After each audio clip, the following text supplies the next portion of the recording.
태백산의 폭설이 모든 소리를 삼켜버리던 그 밤, 사람들은 말했습니다. 그 눈보라 속에 버려진 쌍둥이는 이미 죽었을 거라고요.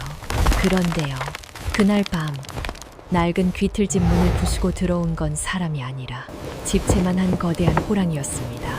보통이라면 비명이 터졌겠죠. 하지만 그 호랑이는 아이들을 물어뜯지 않았습니다. 오히려 품에 안았습니다. 도대체 그 호랑이는 무엇이었을까요? 짐승이었을까요? 아니면 기적이었을까요? 태백산에 그런 밤이 있었습니다. 눈보라가 산을 집어삼킬 듯 몰아치던, 앞이 한치도 보이지 않던 밤이었지요. 바람은 짐승처럼 울부짖었고 눈은 하늘이 미쳐버린 것처럼 쏟아졌습니다.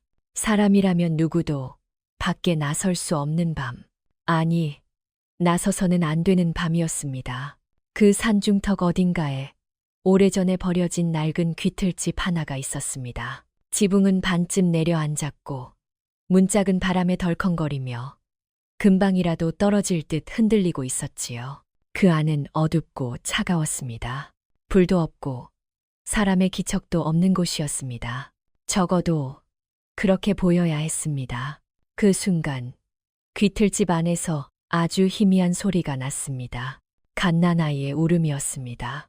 힘이 없어 끊어질 듯 이어지는, 살아있으려 애쓰는 작은 생명의 소리였지요.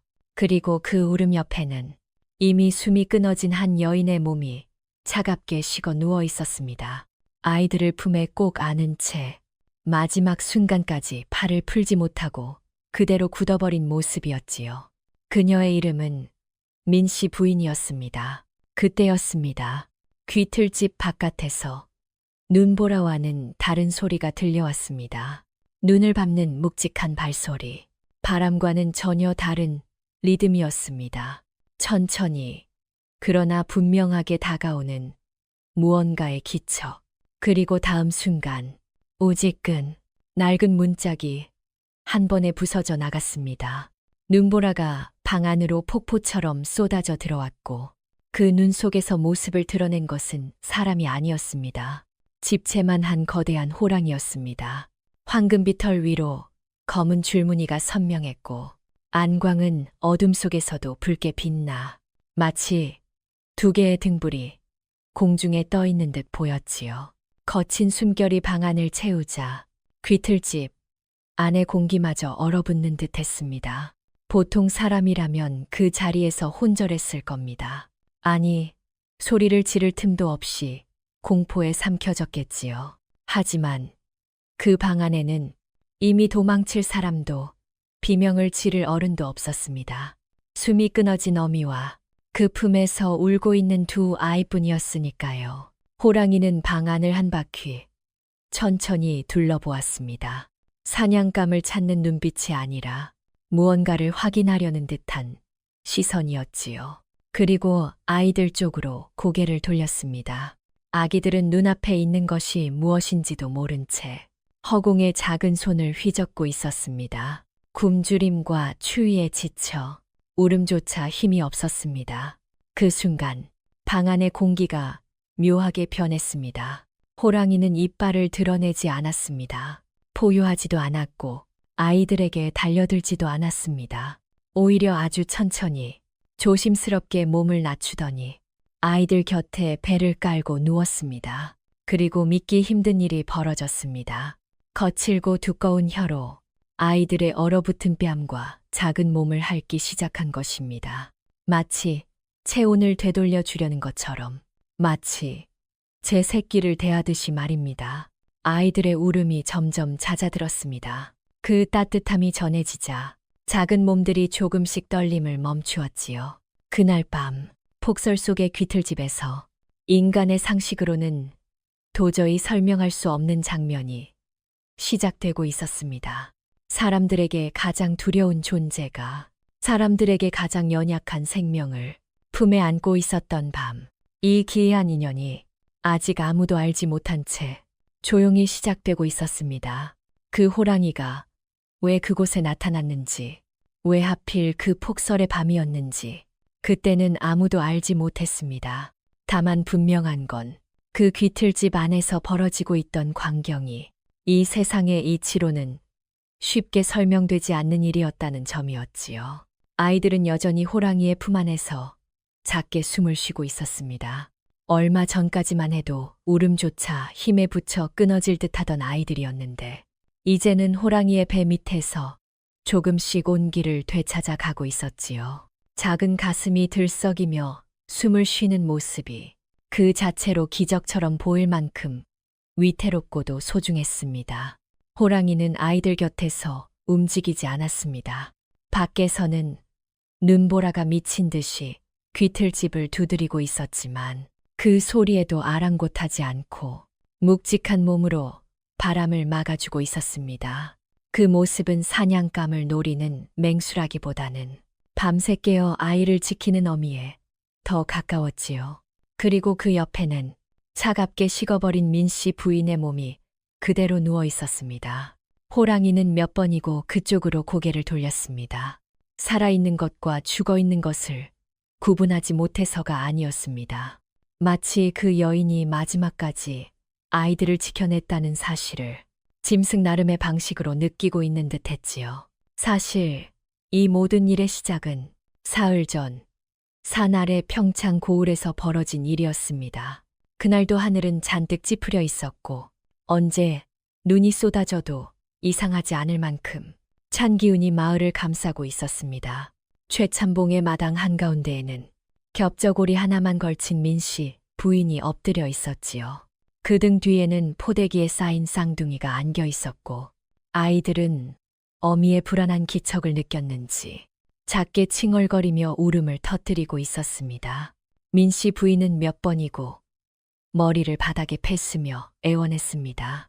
남편이 병으로 세상을 떠난 지 얼마 되지 않았고 밀린 소장료를 당장 마련할 길이 없다는 말, 봄이 오면 반드시 갚겠다는 말을 목이 쉬도록 되풀이했지요. 하지만 최참봉의 얼굴에는 조금의 흔들림도 없었습니다. 그의 눈에 민씨 부인과 아이들은 사정이 딱한 사람이 아니라 귀찮은 짐짝에 불과했지요. 이 엄동설 안에 나가면 죽을 거라 했느냐. 그는 비웃듯 말하며 곰방대를 탁탁 털었습니다. 그건 내 사정이지 내 사정은 아니지 않느냐. 결국 민씨 부인은 집안의 세간살이마저 모두 밖으로 던져진 채 대문 밖으로 내쫓기고 말았습니다. 문이 닫히는 소리가 그렇게 크게 울릴 수가 없었지요. 마을 사람들은 담 너머로 그 광경을 보면서도 누구 하나 나서지 못했습니다. 최참봉의 서슬이 그만큼 무서웠기 때문입니다. 그날 이후 민씨 부인은 갈 곳이 없었습니다. 친정도 기댈 사람도 없는 몸으로 갓난아이 둘을 안고 겨울길을 나선 것이지요. 눈은 점점 굵어졌고 마을을 벗어나 산길로 접어들 무렵에는 이미 발목까지 눈이 쌓여 있었습니다. 아이들의 체온이 빠르게 식어가는 것이 어미의 팔을 통해 고스란히 느껴졌습니다. 조금만 참자, 조금만. 민씨 부인은 아이들에게 속삭이며 자신의 겉옷을 벗어 아이들을 감쌌습니다. 입술은 파랗게 질렸고 손끝은 감각이 사라진 지 오래였지요. 넘어지고 다시 일어서고 눈길에 무릎을 패서 피가 배어나와도 그녀는 울지 않았습니다. 그녀가 향한 곳은 산중턱에 버려진 오래된 귀틀집이었습니다. 비록 바람을 완전히 막아주지는 못해도 눈을 피할 수는 있으리라 생각했던 것이지요. 하지만 그곳에서 민씨 부인을 기다리고 있던 것은 더 깊은 추위와 아무것도 없는 공허함뿐이었습니다. 젖은 이미 오래전에 말라 있었고 아이들은 굶주림의 울음을 멈추지 않았습니다. 그녀는 결국 자신의 손가락을 깨물어 아이들의 입에 물렸습니다. 비린 피맛에 아이들이 잠시 울음을 멈추자 그제야 민씨 부인의 눈에서 눈물이 흘러내렸지요. 그날 밤 그녀는 아이들을 품에 꼭 안은 채 산신과 하늘에 빌었습니다. 제 목숨은 가져가셔도 좋습니다. 부디 이 아이들만은 살려주십시오. 그리고 그렇게 민씨 부인의 숨은 조용히 끊어졌습니다. 아이들의 울음만이 남아 눈보라 속을 헤매고 있었고 그 울음이 결국 산 깊숙한 곳 한 호랑이의 귀에까지 닿게 되었던 것입니다. 그 호랑이는 며칠 전 사냥꾼의 덫에 걸려 새끼들을 모두 잃은 암컷이었습니다. 젖은 가득 차 있었고 가슴 속에는 아직도 새끼들의 체온이 남아 있었습니다. 그 울음소리는 잃어버린 생명이 다시 부르는 소리처럼 들렸지요. 그래서 호랑이는 살기를 품고 달려온 것이 아니었습니다. 본능보다 더 깊은 무언가에 이끌려 그 폭설 속을 가로질러 귀틀집으로 향하고 있었던 것입니다. 그리고 지금 그 호랑이는 인간의 아이들을 품에 안고 밤을 버티고 있었습니다. 밤은 길었습니다. 눈보라는 좀처럼 잦아들 기미가 없었고 태백산의 바람은 마치 살아있는 것처럼 귀틀집을 흔들어댔습니다. 낡은 기둥이 삐걱거릴 때마다 이 집이 과연 아침까지 버텨줄 수 있을지조차 알 수 없었지요. 그런데도 호랑이는 꼼짝하지 않았습니다. 몸을 낮추고 아이들을 감싸 안은 채 숨소리조차 죽이며 그 자리를 지키고 있었습니다. 눈은 반쯤 감긴 상태였지만 귀는 바람보다 예민하게 움직이고 있었지요. 혹시라도 찬 기운이 더 스며들지 않는지, 혹시라도 다른 짐승이 다가오지 않는지, 밤새 단 한순간도 긴장을 풀지 않았습니다. 아이들은 조금씩 안정을 찾아가고 있었습니다. 작은 손이 호랑이의 털을 움켜쥐고 놓지 않았고, 호랑이의 거친 숨결 속에서 아이들의 호흡도 차분해졌습니다. 인간의 집도, 인간의 품도 아닌 곳에서 아이들은 그렇게 살아남고 있었던 것입니다. 시간이 얼마나 흘렀을까요? 눈보라 소리 사이로 아주 미세한 소리가 들려왔습니다. 아이 하나가 배고픔을 느꼈는지 작게 낑낑거리며 입술을 움직이기 시작한 것이지요. 호랑이는 천천히 고개를 숙였습니다. 그리고 잠시 망설이듯 가만히 있다가 자신의 몸을 조금 더 끌어당겼습니다. 불어오른 젖이 아이의 입가에 닿자 아이는 본능적으로 그곳을 찾아 입을 물었습니다. 그 순간 귀틀집 안에는 기묘한 정적이 흘렀습니다. 눈보라의 울음도 바람의 분노도 그 잠깐의 시간만큼은 잦아든 듯 보였지요. 호랑이는 낮게 그르렁거리는 소리를 냈습니다. 위협이 아니라 아이를 달래는 소리였습니다. 짐승의 목구멍에서 나오는 소리였지만 이상하게도 따뜻하게 들렸습니다. 그 모습은 사람이 알고 있는 호랑이의 모습과는 전혀 달랐습니다. 사실 이 호랑이도 며칠 전까지만 해도 산속에서 홀로 울부짖고 있던 존재였습니다. 사냥꾼의 덫에 걸려 눈앞에서 새끼들을 모두 잃었기 때문이지요. 피투성이가 된 덫 주변에서 아무것도 할 수 없이 그저 새끼들의 냄새만 남은 자리를 떠돌았습니다. 젖은 가득 차 있었지만 먹여줄 새끼는 없었고 가슴은 텅 빈 듯 아팠습니다. 며칠을 굶고 며칠을 울부짖다 마침내 소리를 내는 것조차 지쳐있던 참이었습니다. 그런데 그때 눈보라 너머에서 들려온 울음소리, 너무 작고 너무 약해서 자칫하면 바람에 묻혀 사라질 뻔한 소리였지요. 그 울음은 사냥의 신호가 아니었습니다. 본능 깊숙한 곳을 찌르는 잃어버린 생명의 기억 같은 것이었습니다.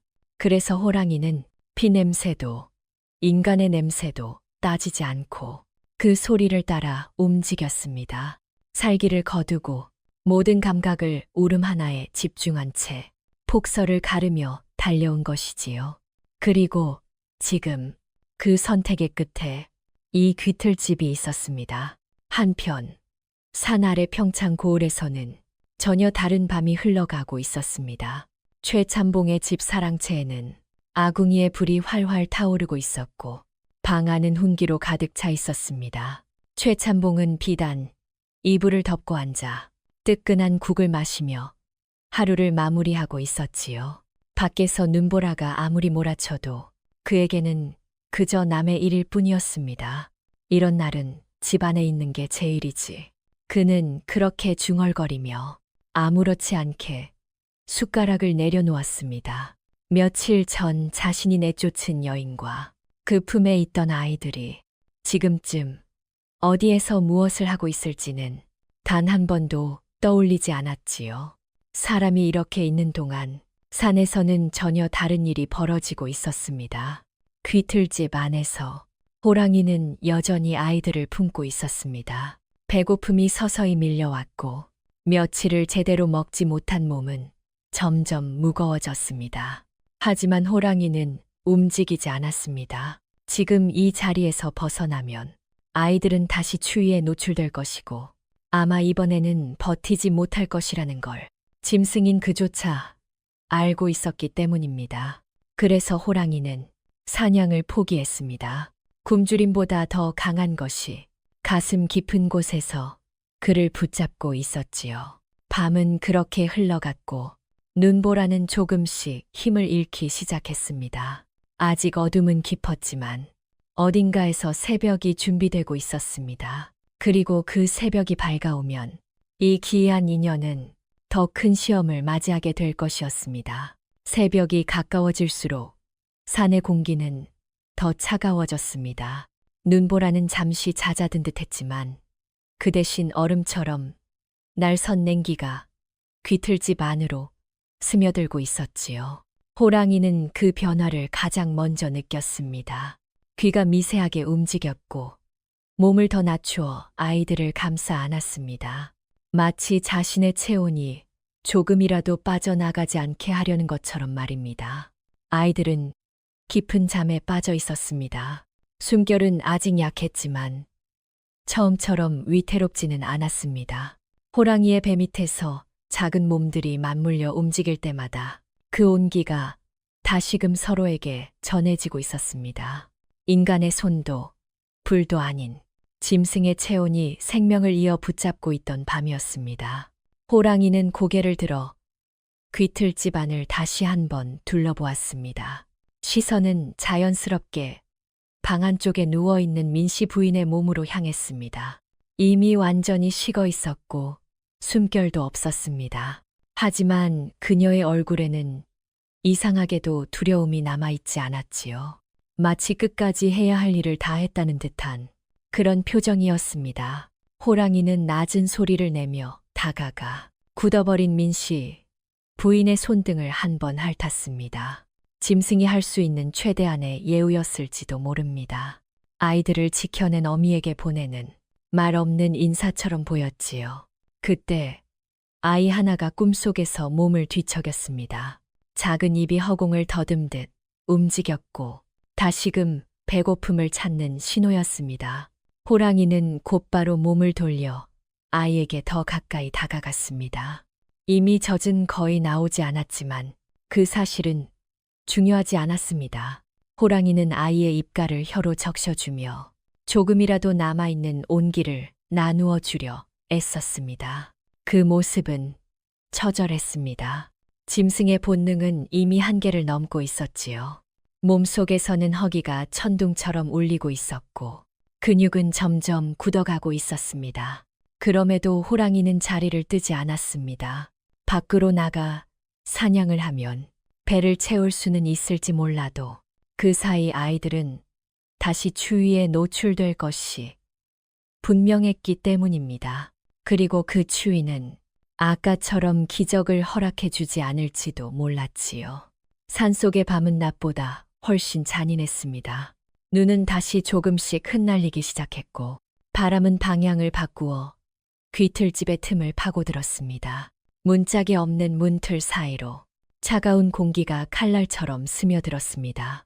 그때 호랑이는 결심한 듯 몸을 일으켰습니다. 아이들을 조심스럽게 품에서 내려놓고 문 밖으로 고개를 내밀었습니다. 그리고는 눈 속으로 사라졌다가 잠시 후 무언가를 입에 문 채 돌아왔습니다. 굵은 마른 나뭇가지였습니다. 호랑이는 그것을 방 한가운데 내려놓고 다시 밖으로 나갔다가 또 다른 가지를 물어왔습니다. 몇 번이고 같은 행동을 반복하며 주변에 흩어진 마른 나뭇가지와 낙엽을 끌어모았습니다. 불을 피울 줄은 몰랐지만 바람을 막고 냉기를 덜어낼 방법쯤은 본능적으로 알고 있었던 것입니다. 그렇게 쌓인 나뭇가지와 낙엽은 귀틀집 안쪽에 작은 둥지를 만들었습니다. 호랑이는 그 위에 아이들을 다시 눕히고 자신의 몸으로 그 위를 덮었습니다. 밖에서 보면 그저 커다란 짐승 하나가 웅크리고 있는 모습이었겠지요. 그러나 그 안에서는 두 개의 작은 심장이 아직도 힘겹게 뛰고 있었습니다. 그 시각, 산 아래 마을에서는 눈이 그쳤다는 이유로 사람들이 하나둘 밖으로 나오기 시작했습니다. 밤사이 쌓인 눈을 보며 누군가는 걱정을 했고 누군가는 혀를 찼습니다. 이런 날 산으로 들어간 사람은 없겠지. 있어도 살아나오기 힘들 거야. 그들 중 누구도 며칠 전 쫓겨난 민 씨 부인과 그 쌍둥이 아이들을 떠올리지 않았습니다. 사람의 기억은 그렇게 쉽게 지워지는 법이니까요. 하지만 산은 기억하고 있었습니다. 귀틀집 안에서 호랑이는 밤새 단 한 번도 깊이 잠들지 못했습니다. 아이들이 숨을 고르게 쉴 때마다 고개를 숙여 확인했고 바람이 세차게 불 때마다 몸을 더 낮추어 방패가 되었습니다. 그리고 마침내 하늘이 아주 희미하게 밝아오기 시작했습니다. 눈보라가 완전히 멈춘 것은 아니었지만 어둠은 서서히 물러나고 있었습니다. 귀틀집의 작은 틈 사이로 아침빛이 아주 조금 스며들었지요. 그 빛 속에서 드러난 광경은 기이하면서도 엄숙했습니다. 죽은 어미 곁에서 인간의 아이들이 거대한 호랑이의 품에 안겨 잠들어 있던 것입니다. 그날 아침 태백산은 아무 말도 하지 않았습니다. 다만 이 기묘한 인연이 이대로 끝나지 않을 것임을 산의 공기만이 조용히 알고 있었지요. 그리고 그 예감은 곧 현실이 되어 사람들의 발걸음과 함께 산을 향해 다가오고 있었습니다. 점점 더 큰 갈등으로 자연스럽게 밀어올렸습니다. 여전히 끊김없이 한 호흡, 구어체에 가까운 예디아기체입니다. 아침이 밝았다고 해서 산이 따뜻해진 것은 아니었습니다. 해가 떠올라도 태백산의 공기는 여전히 얼음처럼 차가웠고 밤새 쌓인 눈은 그대로 그 자리에 남아 모든 소리를 눌러 담고 있었습니다. 귀틀집 안에서 호랑이는 천천히 고개를 들었습니다. 밤새 뜬 눈으로 아이들을 지키느라 눈가에는 피로가 내려앉아 있었지만 품 안에서 느껴지는 작은 움직임에 다시 정신을 바짝 차렸습니다. 아이 하나가 눈을 떴습니다. 아직 세상이 무엇인지도 모르는 눈이었지요. 그 아이는 무언가 따뜻한 것을 붙잡은 채 까르르 소리도 안 되는 웃음을 흘렸습니다. 작은 손이 호랑이의 털을 움켜쥐고 놓지 않았습니다. 호랑이는 본능적으로 고개를 숙였습니다. 이빨을 드러내는 대신 코로아의 이마를 살짝 밀어보았습니다. 그 거친 숨결에 아이는 다시 안정을 찾았고 이내 눈을 감고 잠에 빠져들었습니다. 그 모습은 누가 보아도 어미와 새끼였습니다. 단지 어미가 사람이 아니었을 뿐이지요. 하지만 평온은 오래가지 않았습니다. 산 아래에서부터 아주 희미하지만 분명한 기척이 조금씩 산을 타고 올라오고 있었기 때문입니다. 그 시작은 소문이었습니다. 평창 고을 장터에서 나무를 하러 갔다 돌아온 노인이 술 기운에 그런 말을 꺼냈습니다. 이상한 걸 봤어. 분명 호랑이 발자국인데 말이야. 그 옆에 나무를 끌고 간 자국이 있더란 말이지. 사람들은 웃어 넘겼습니다. 호랑이가 나무를 한다고?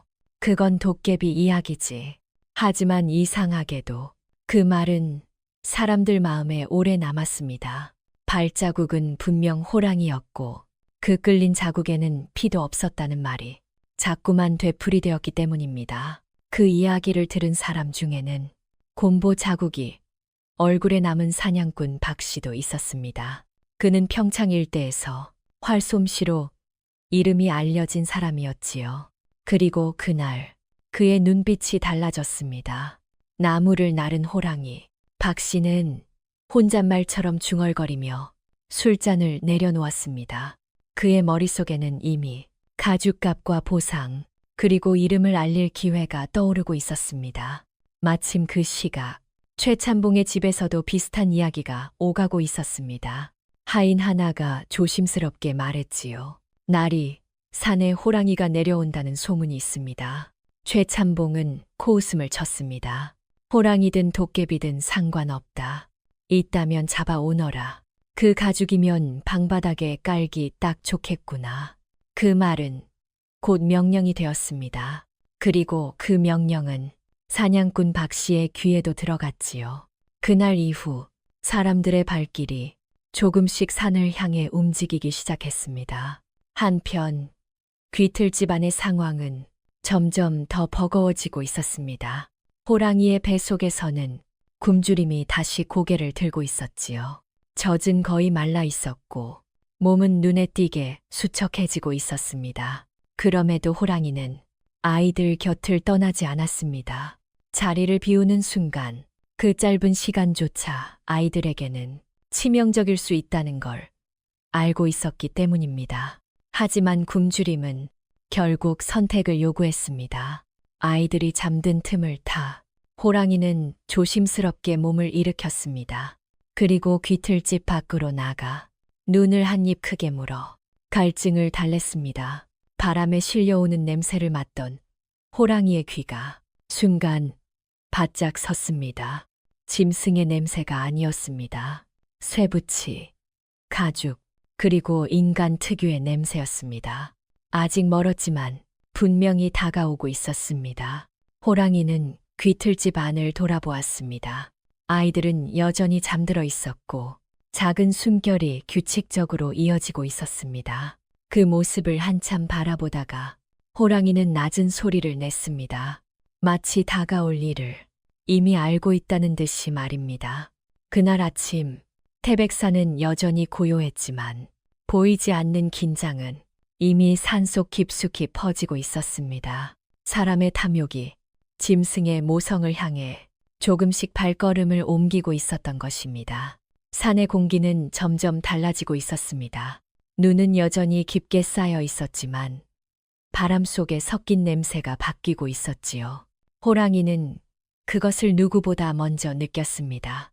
코끝을 스치는 쇠붙이 냄새, 가죽 냄새, 그리고 무엇보다도 인간 특유의 살기 어린 기운. 그것은 짐승을 쫓는 냄새가 아니라 짐승을 죽이러 오는 냄새였습니다. 호랑이는 낮게 숨을 내쉬었습니다. 가슴속 깊은 곳에서 울컥 올라오는 감정을 억누르듯 천천히 고개를 들어 귀틀집 안을 살폈습니다. 아이들은 아직 잠들어 있었습니다. 작은 몸들이 서로 기대어 미약하게 숨을 쉬고 있었고 그 모습은 너무도 연약해서 이 세상의 모든 위협 앞에 그대로 노출된 것처럼 보였습니다. 호랑이는 아이들 곁으로 더 바짝 다가갔습니다. 앞발로 낙엽과 나뭇가지를 다시 한번 끌어당겨 아이들 주위를 감쌌습니다. 그리고 자신의 몸을 낮춰 아이들과 바람 사이에 또 하나의 벽을 만들었습니다. 그 순간 호랑이는 알았습니다. 이제 더 이상 숨을 수만은 없다는 것을. 사람들이 산에 들어오면 이 귀틀집은 반드시 발견될 것입니다. 아이들을 데리고 깊은 산속으로 옮기기에는 이 추위와 눈이 너무 가혹했고 아이들의 몸은 아직 그 여정을 견딜 수 없었습니다. 호랑이는 한참 동안 움직이지 않은 채 아이들의 숨결만을 느끼고 있었습니다.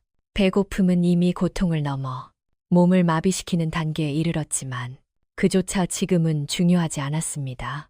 그때 아이 하나가 갑자기 몸을 뒤척였습니다. 작은 입에서 얇은 울음소리가 새어나왔습니다. 아주 작았지만 산에서는 그런 소리 하나가 멀리까지 퍼질 수 있다는 걸 호랑이는 잘 알고 있었습니다. 호랑이는 즉시 고개를 숙여 아이의 머리를 혀로 감싸듯 핥았습니다. 그르릉 아주 낮은 소리를 내며 마치 자장가처럼 울음을 달랬습니다. 아이의 울음은 곧 잦아들었고 다시 고른 숨이 이어졌습니다. 그 모습을 보며 호랑이의 눈빛이 잠시 흔들렸습니다. 만약 이 아이들이 자신의 새끼였다면 조금도 망설이지 않고 목숨을 걸었을 것입니다. 그리고 지금 그 망설임은 이미 사라지고 있었습니다. 이 아이들이 인간의 아이냐 아니냐는 더 이상 중요하지 않았지요. 그 시각, 산 아래에서는 사냥꾼 박 씨가 짐을 꾸리고 있었습니다. 활과 화살통, 특히 그가 아끼는 독화살 하나를 손에서 놓지 않았습니다. 그의 눈에는 기대와 탐욕이 뒤섞여 있었고 입가에는 얇은 웃음이 걸려 있었습니다.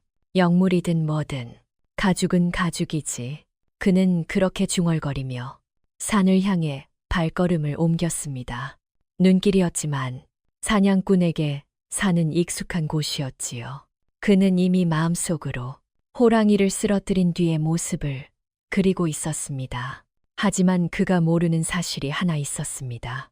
지금 자신이 쫓고 있는 것은 굶주린 짐승이 아니라 무언가를 지키기 위해 모든 본능을 거슬러 서 있는 존재라는 점이었습니다. 귀틀집 안에서 호랑이는 다시 한번 문 쪽을 바라보았습니다. 바람 사이로 들려오는 아주 희미한 소리, 눈 위를 밟는 규칙적인 발소리, 아직은 멀었지만 점점 가까워지고 있었습니다. 호랑이는 몸을 일으켰습니다. 굶주림으로 다리는 무거웠고 몸은 예전만큼 날렵하지 않았지만 자세만큼은 조금도 흐트러지지 않았습니다. 아이들을 자신의 몸 뒤쪽으로 밀어넣고 문 쪽을 향해 낮게 자세를 잡았습니다. 앞발의 근육이 서서히 긴장되었고 숨소리는 더욱 깊어졌습니다. 이제 선택은 끝났습니다. 도망치지 않기로, 숨지 않기로, 이 자리에서 이 아이들을 지키기로. 태백산의 공기는 순간 묘하게 무거워졌습니다. 마치 산 전체가 다가올 일을 알고 숨을 죽인 듯이 말입니다. 그리고 눈 덮인 숲길 어딘가에서 사냥꾼의 발걸음이 조금 더 분명해지고 있었습니다. 눈 덮인 숲길 위에서 사냥꾼 박 씨의 발걸음은 점점 느려지고 있었습니다. 산에 들어온 지 꽤 시간이 흘렀지만 그의 눈은 피로보다는 흥분으로 빛나고 있었지요. 눈 위에는 분명한 흔적이 남아 있었습니다. 호랑이 발자국이었습니다. 그 크기만 해도 웬만한 소뚜껑만 했고 한 발 한 발이 깊게 파여 있었습니다. 그런데 이상한 점이 하나 더 눈에 들어왔습니다. 발자국 옆으로 길게 이어진 자국, 무언가 무거운 것을 끌고 간 흔적이었습니다. 피는 없었습니다. 대신 부러진 나뭇가지 조각들과 긁힌 눈자국만이 남아 있었지요. 박 씨는 잠시 걸음을 멈췄습니다. 멧돼지를 끌고 간 건가? 아니면 그의 머릿속에 장터에서 들었던 소문이 스쳤습니다. 호랑이가 나무를 나른다는 이야기. 그는 코웃음을 치려다 이상하게도 웃음이 나오지 않았습니다. 사냥꾼으로서의 감각이 무언가 평소와 다르다고 조용히 속삭이고 있었기 때문입니다. 그때 멀지 않은 곳에서 낡은 귀틀집이 보였습니다. 지붕은 반쯤 무너져 있었고 주변에는 나뭇가지와 낙엽이 이상하리만큼 많이 쌓여 있었습니다. 박 씨는 숨을 죽이고 몸을 낮췄습니다. 저 안에 호랑이가 있다면 지금이 가장 좋은 거리였습니다. 그는 조심스럽게 활을 꺼내 시위를 살짝 당겨 보았습니다. 손에 익은 감각이 돌아왔지요. 한편 귀틀집 안에서는 호랑이가 이미 그 기척을 느끼고 있었습니다. 인간의 냄새는 이제 분명했고 쇠붙이 특유의 차가운 기운이 바람을 타고 스며들고 있었습니다. 호랑이는 고개를 돌려 아이들을 내려다보았습니다.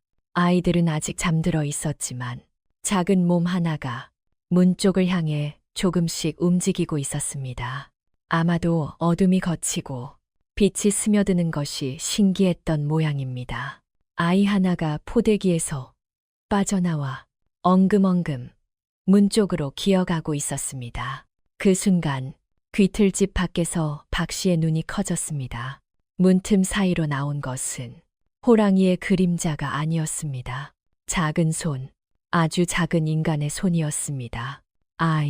박 씨는 자신도 모르게 숨을 들이켰습니다.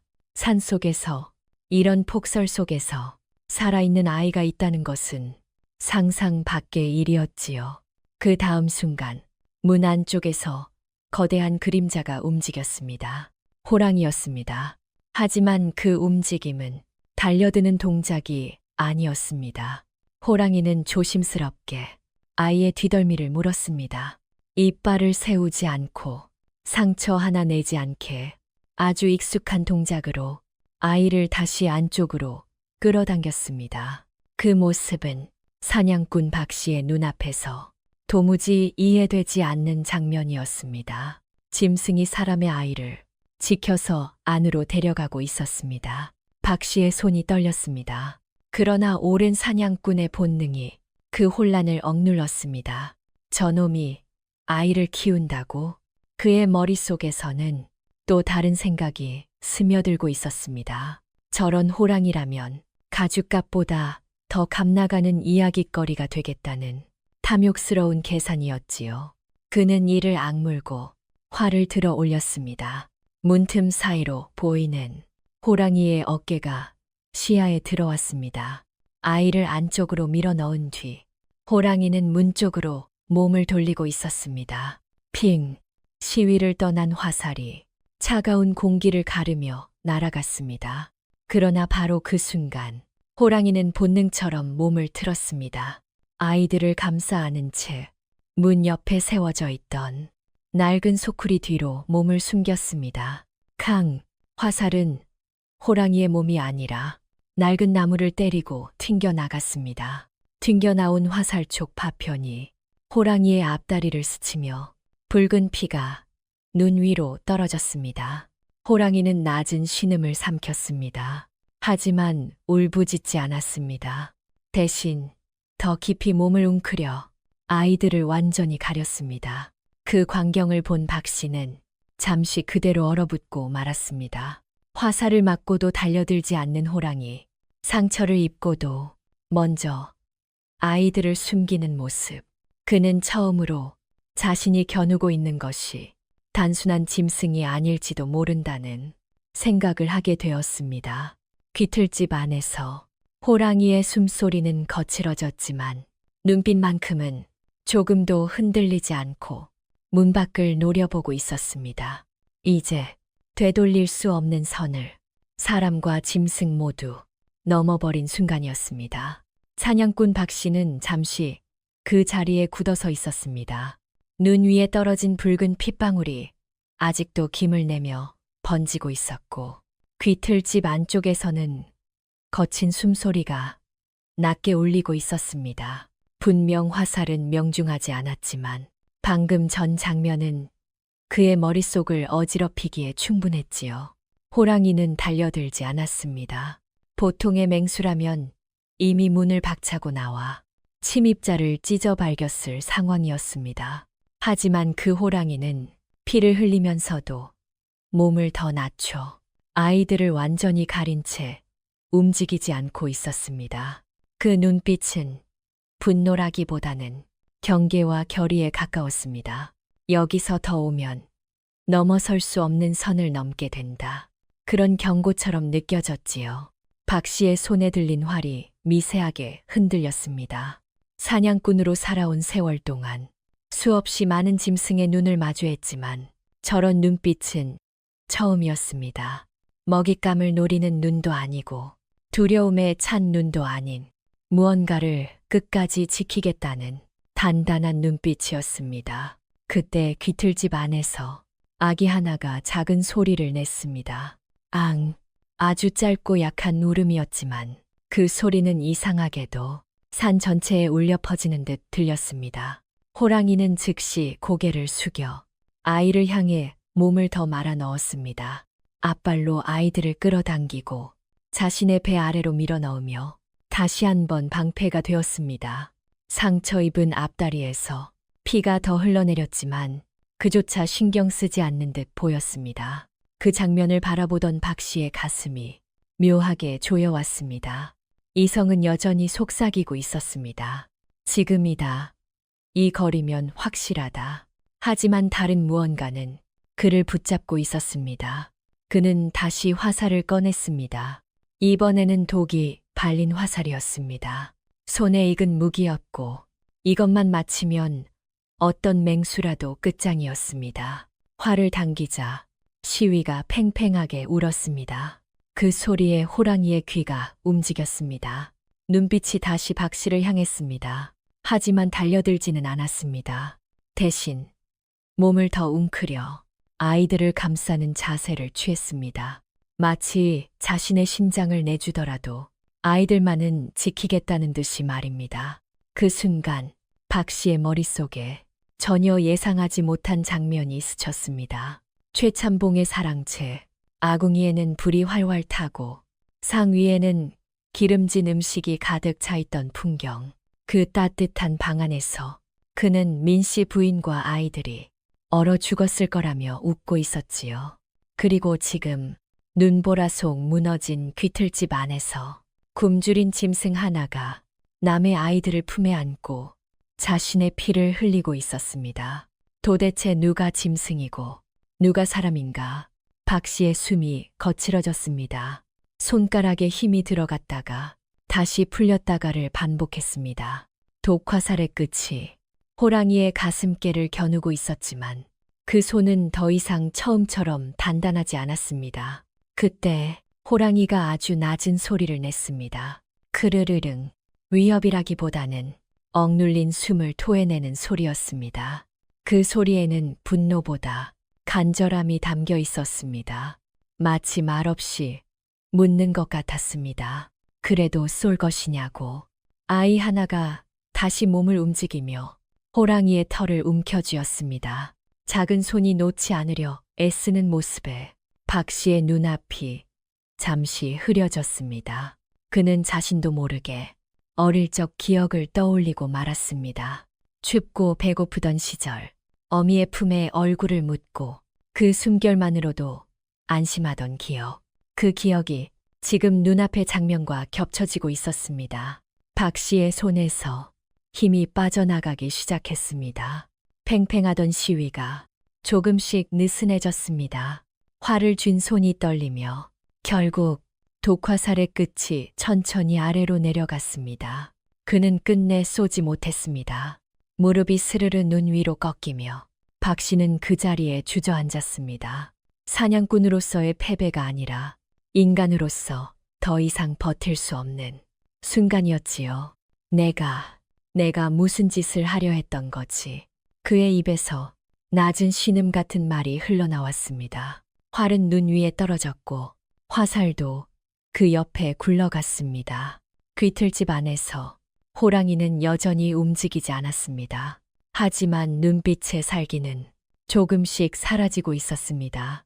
박 씨를 똑바로 바라보던 시선에는 이제 경계 대신 조심스러운 관찰이 담겨 있었습니다. 두 존재는 그렇게 눈보라가 남긴 침묵 속에서 서로를 마주하고 있었습니다. 사냥꾼과 짐승이 아니라 선택의 갈림길에 선 두 생명으로서 말입니다. 그리고 이 침묵이 깨지는 순간 이야기는 더 이상 되돌릴 수 없는 다음 길로 흘러가게 될 것이었습니다. 박 씨는 한동안 눈 위에 무릎을 꿇은 채 움직이지 못했습니다. 차가운 눈이 바짓단을 적시고 있었지만 그 감각조차 느껴지지 않았지요. 눈앞에는 여전히 호랑이가 있었습니다. 상처난 앞다리에서 피가 떨어지고 있었고 그 피는 눈 위에 번져 작은 웅덩이를 만들고 있었습니다. 그런데도 호랑이는 뒤로 물러서지 않았습니다. 달려들지도 않았고 위협의 포효를 내지르지도 않았습니다. 그저 아이들을 품은 채 박 씨를 조용히 바라보고 있을 뿐이었습니다. 그 시선 앞에서 박 씨는 더 이상 고개를 들 수가 없었습니다. 그는 활을 쥐고 있던 손으로 자신의 얼굴을 덮었습니다. 손가락 사이로 뜨거운 것이 흘러내렸습니다. 눈물이라는 걸 그 자신도 한참이 지나서야 알았습니다. 산군님, 그의 입에서 낮고 떨리는 목소리가 흘러나왔습니다. 누가 가르쳐 준 말도 아니었고 미리 준비한 말도 아니었습니다. 그저 지금 눈앞에 있는 존재를 짐승이라 부를 수 없다는 생각이 자연스럽게 그렇게 부르게 만든 것이었지요. 제가 눈이 멀었습니다. 그 말과 함께 박 씨의 어깨가 크게 들썩였습니다. 사냥꾼으로 살아오며 짐승의 목숨을 앗아가는 것에 아무런 망설임도 없었던 사람이었습니다. 그런 그가 지금 자신의 욕심과 비열함 앞에서 처음으로 무너지고 있었습니다. 귀틀집 안에서는 아기 하나가 다시 작은 소리를 냈습니다. 박 씨는 고개를 들어 그 모습을 보았습니다. 포대기 속에서 얼굴을 내민 아이가 말똥말똥한 눈으로 자신을 바라보고 있었습니다. 그 눈에는 공포도 경계도 없었습니다. 그저 세상을 처음 보는 아이의 텅 빈 듯한 시선뿐이었지요. 그 순간 박 씨의 가슴 속에서 마지막 남아있던 무엇인가가 뚝 하고 끊어졌습니다. 그는 눈 위에 엎드려 이마를 박았습니다. 차가운 눈이 얼굴에 묻었지만 그는 개의치 않았습니다. 이 아이들은 제가 데려가겠습니다. 그 말은 다짐이었고 속죄였으며 스스로에게 내리는 명령이기도 했습니다. 제가 지키겠습니다. 이 목숨을 걸고 호랑이는 그 말을 이해했을까요? 알 수는 없었습니다. 다만 그 순간 호랑이의 눈빛에서 날카로웠던 경계가 서서히 사라지는 것이 보였습니다. 호랑이는 천천히 몸을 일으켰습니다. 상처난 다리를 끌며 조심스럽게 박 씨 앞으로 다가왔습니다. 박 씨는 숨을 삼키며 그 자리에 그대로 있었습니다. 물어뜯겨도 그대로 받아들이겠다는 각오였지요. 그러나 호랑이는 박 씨를 해치지 않았습니다. 거친 혀로 박 씨의 뺨을 타고 흐르던 눈물을 한 번 핥아 주었을 뿐입니다. 그것은 용서처럼 보였습니다. 박 씨는 그 자리에서 참을 수 없이 울음을 터뜨렸습니다. 사내의 울음이 눈 덮인 산 속에 처음으로 인간의 소리로 울려 퍼졌습니다. 잠시 후 박 씨는 조심스럽게 일어나 아이들에게 다가갔습니다. 손이 떨렸지만 그 손길은 생각보다 부드러웠습니다. 아이들을 품에 안자 작은 몸에서 전해지는 온기가 그의 가슴을 세게 두드렸습니다. 그는 민 씨 부인의 시신 앞에 섰습니다. 그리고 2번 깊이 절을 올렸습니다. 늦었습니다. 정말 늦었습니다. 그 말밖에는 아무 말도 할 수 없었습니다. 밖으로 나오며 박 씨는 바닥에 떨어진 화살을 집어들었습니다. 그리고 호랑이의 상처에서 흐른 피를 화살촉에 묻혔습니다. 털 몇 가닥도 함께 챙겼습니다. 이것은 산 아래로 내려가기 위한 거짓의 증거였습니다. 아이들을 살리기 위해 필요한 또 하나의 선택이었지요. 박 씨가 아이들을 품에 안고 귀틀집을 나서자 호랑이는 그 뒤를 따라 나오지 않았습니다. 대신 그 자리에서 낮고 길게 울음소리를 냈습니다. 어흥, 그 소리는 분노도 위협도 아니었습니다. 짧은 인연을 보내는 어미의 작별 인사처럼 산 전체에 잔잔하게 퍼져나갔습니다. 박 씨는 걸음을 멈추고 뒤돌아 깊이 고개를 숙였습니다. 그리고 다시는 돌아보지 않고 산을 내려가기 시작했습니다. 눈보라는 여전히 산에 남아 있었지만 그날만큼은 조금 덜 차갑게 느껴졌습니다. 박 씨가 산을 내려올 때쯤 해는 이미 서쪽 능선 뒤로 기울고 있었습니다. 눈길은 여전히 깊었지만 아이들을 품에 안은 그의 발걸음은 올라올 때보다 훨씬 조심스러웠습니다. 아이들은 이상하게도 울지 않았습니다. 낯선 품이었을 텐데도 마치 오래전부터 알고 있던 온기인 것처럼 박 씨의 가슴에 얼굴을 묻고 잠들어 있었습니다. 그 작은 숨결이 박 씨의 목을 몇 번이나 막히게 했는지 모릅니다. 산 아래 마을이 보이기 시작했을 때 박 씨는 한 번 더 뒤를 돌아보았습니다. 이미 어둠에 잠긴 태백산 능선은 아무 말도 하지 않았지만 그곳 어딘가에서 자신을 지켜보고 있을 시선이 분명히 있다고 느꼈습니다. 그는 아이들을 품에 더 꼭 안고 마을로 발을 옮겼습니다. 집에 도착했을 때 박 씨의 아내는 깜짝 놀라 그 자리에 굳어 섰습니다. 남편의 품에 안긴 두 아이, 그리고 그 얼굴에 남아있는 눈물과 피의 흔적. 여보, 이게 무슨 일이에요? 박 씨는 아무 말 없이 방 안으로 들어와 아이들을 내려놓았습니다. 아내는 아이들의 얼굴을 보고 그만 입을 막았습니다. 얼어 죽은 아이의 얼굴이 아니었습니다. 혈색은 살아 있었고 숨결은 분명했습니다. 그날 밤, 박 씨는 아내에게 산에서 있었던 일을 모두 이야기했습니다.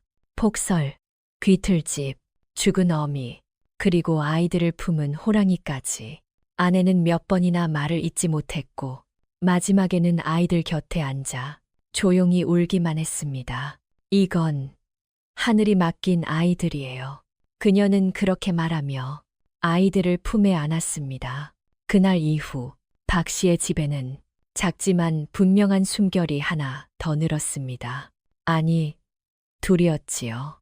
며칠 뒤 박 씨는 피 묻은 화살과 털 몇 가닥만을 들고 최찬봉의 집으로 향했습니다.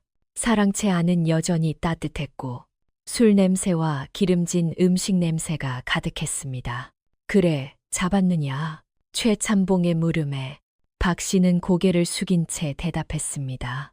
놈이 벼랑으로 떨어졌습니다.